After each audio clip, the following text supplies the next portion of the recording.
Good morning, student. Standard 11th English Medium, subject SPNCC Part 2, Chapter number 6, Prospectus.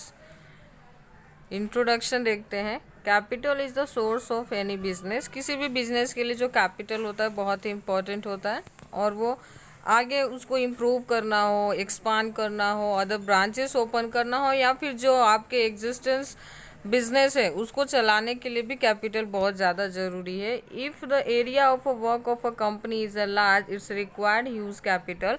जितना ज़्यादा आपका business लंबा होगा उतना ही ज़्यादा आपको कैपिटल की रिक्वायरमेंट होगी। At the time of incorporation of a company it does not have a capital it's on. जब हम कंपनी का इनकॉर्पोरेशन करते हैं, मीन्स कि कंपनी को प्रमोट करते हैं, उसको स्टार्ट करने की कोशिश करते हैं, उस समय पैसे कंपनी की नहीं होती है। This capital is collected by public from the public through the share and other securities. ये जितने भी कैपिटल कंपनी को ज़रूरी होती है वो हम कहाँ से कलेक्ट करते हैं?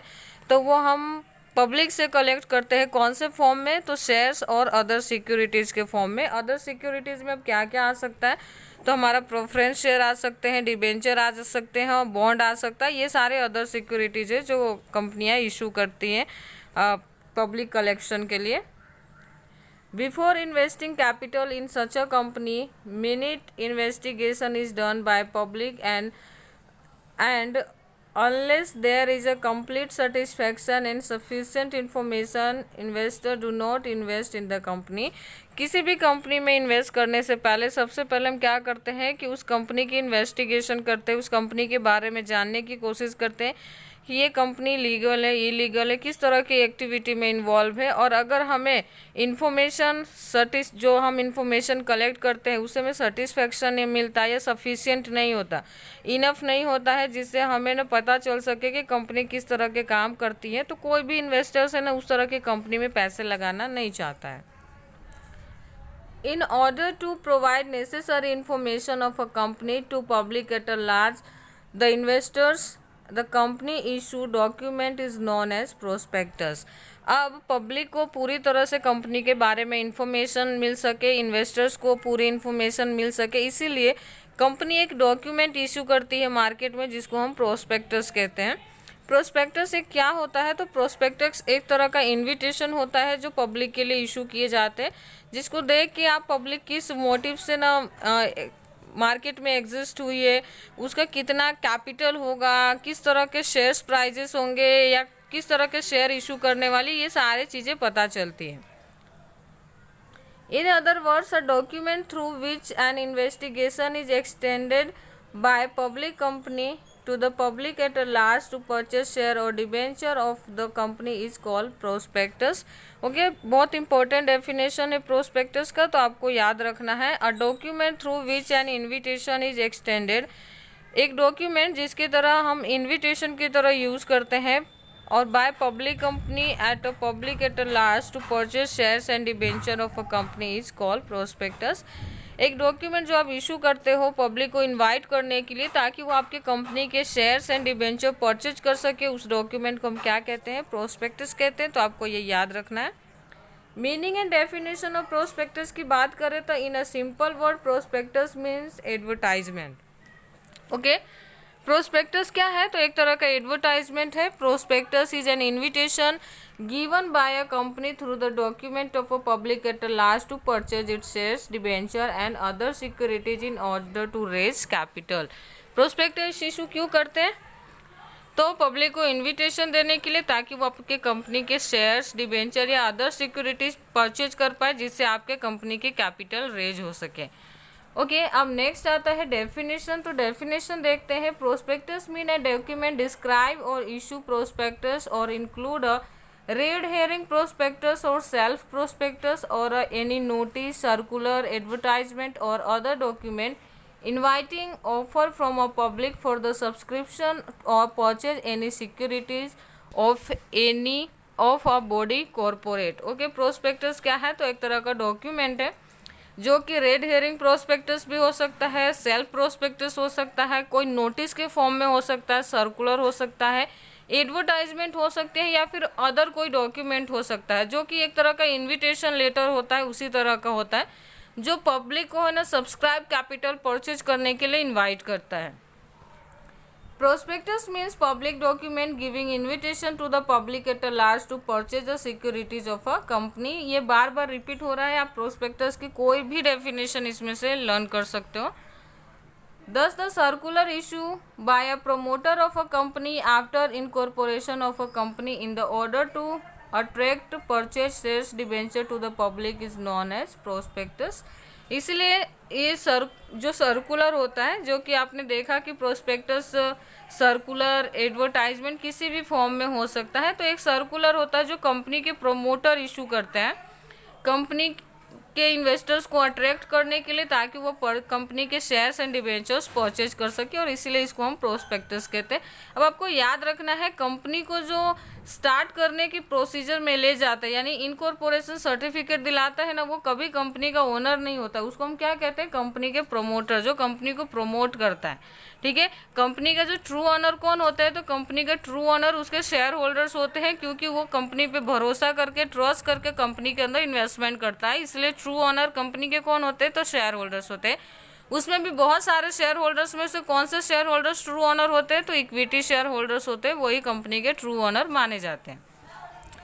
In which red herring prospectus and shelf prospectus are included. अब रेड हियरिंग प्रोस्पेक्टस और सेल्फ प्रोस्पेक्टस में कौन सी मैटर्स इंक्लूड करे गए होते हैं, तो वो देख लेते हैं।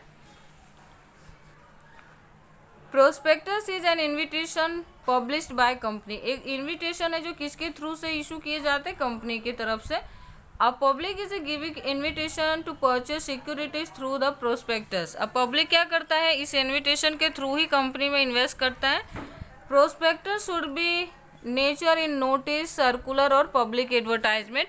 अब जो प्रोस्पेक्टस है वो कौन से फॉर्म में हो सकता है? तो वो नोटिस के फॉर्म में, सर्कुलर के फॉर्म में या एडवर्टाइजमेंट के फॉर्म में हो सकता है। Prospectus should be in return form, हमेशा रिटर्न में होता है, क्योंकि कभी भी बिजनेस में ओरल चीज़ों की वैल्यू नहीं होती, इसलिए हमेशा रिटर्न चीज़ों को ही हम ज़्यादा इंपॉर्टेंस देते हैं। अब नेक्स्ट बात कर लेते हैं। यहाँ पे आप देख पा रहे हो importance of prospectus. Prospectus is an important document for a public at a large making investment because laying upon the document of investors decide to the invest in the company। Okay, ये एक document है जो investors को इस बात का satisfaction देता है कि ये कंपनी इन्वेस्टमेंट के लायक है या नहीं, या इस कंपनी में मुझे इन्वेस्टमेंट करना चाहिए या नहीं। For this very reasons all the information mention in the prospectus must be correct and real. और इसीलिए ये बहुत ज़्यादा ज़रूरी हो जाता है कि प्रोस्पेक्टस के अंदर जो भी आप इंफॉर्मेशन मेंशन कर रहे हो वो बहुत ही ज़्यादा रियल होना चाहिए और करेक्ट होना चाहिए। उसमें किसी भी तरह के मिस्टेक या फिर जानबूझ के की गई गलतियां नहीं होनी चाहिए। Hence prospectus is a document presenting productive relationship of trust with the public at large। The significance of a prospectus can be more understood from the following points। इसलिए हमें हमेशा प्रोस्पेक्टस के थ्रू जो रिलेशनशिप बनता है वो trust के base पे बनता है, इसलिए हमें हमेशा उसमें करेक्ट एंड रियल जो इन्फॉर्मेशन है वही शेयर करने चाहिए। अब इम्पोर्टेंस देखते हैं। First point, in the prospectus the information about the name of a company, the kind of share of capital and the working area of a company future plan are given. Okay, prospectus में generally क्या mention करते हैं?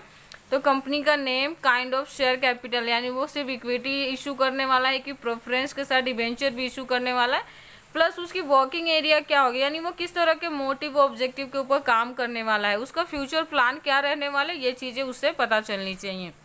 Second point आता है information regarding main officers of a company are provided in the prospectus. Company के promoters कौन है, main promoter और ऑफिसर्स कौन है, उनके नाम भी उसके अंदर ऐड किया गया होना चाहिए। थर्ड पॉइंट की बात करें अगर, तो the purpose of this document is inform the public at a large, there should be not be any misrepresentation or misleading information in it as the same amounts of a breach of trust on the investors who have relied upon the company। Okay, यहाँ पे हमें ये भी भरोसा दिलाना है कि इस प्रोस्पेक्टस में जो भी इंफॉर्मेशन दी गई हो टोटली करेक्ट है, उसमें किसी भी तरह का मिसरिप्रेजेंटेशन या मिसलीडिंग इन्फॉर्मेशन हमने प्रोवाइड नहीं की है, जो कि ब्रीच ऑफ जो ट्रस्ट होता है हमारा, ब्रीच ऑफ ट्रस्ट उसका कोई भी पॉइंट्स यहाँ सामने आता हो, या इन्वेस्टर्स ने जानबूझ के उन पॉइंट्स को या फिर इस तरह के प्रेजेंटेशन को देख के उन्होंने इन्वेस्टमेंट किया और उनको फाइनेंशियली लॉस हुआ है, तो ये चीज़ें आपको वहाँ ध्यान रखना है। Special provisions are kept in the companies act to prevent false and misleading statement in the prospectus. यहाँ पे स्पेशल प्रोविज़न भी बनी है कंपनी एक्ट 2013 के अंदर, जिसमें फॉल्स और मिसलीडिंग स्टेटमेंट प्रोस्पेक्टस में आप किसी भी कंडीशन में नहीं डाल सकते। फोर्थ पॉइंट की बात करें तो देख रहे हो आप यहाँ पे, the officers who have given such a false misleading statement और information in the prospectus of a company are held liable. जो भी ऑफिसर प्रोस्पेक्टस में जानबूझ के कुछ ऐसा इन्फॉर्मेशन शेयर कर रहे हैं जो कि मिसलीड कर रहा है या फिर इनकरेक्ट है, तो उस सिचुएशन में अगर किसी भी इन्वेस्टर को फाइनेंशियली या मेंटली प्रॉब्लम होती है, लॉस होता है वो किसी तरह का, तो वो लाइबल होगा वो ऑफिसर। फिफ्थ पॉइंट की बात करें तो the presentation of true financial situation of a company in the prospectus given idea of reality of investors.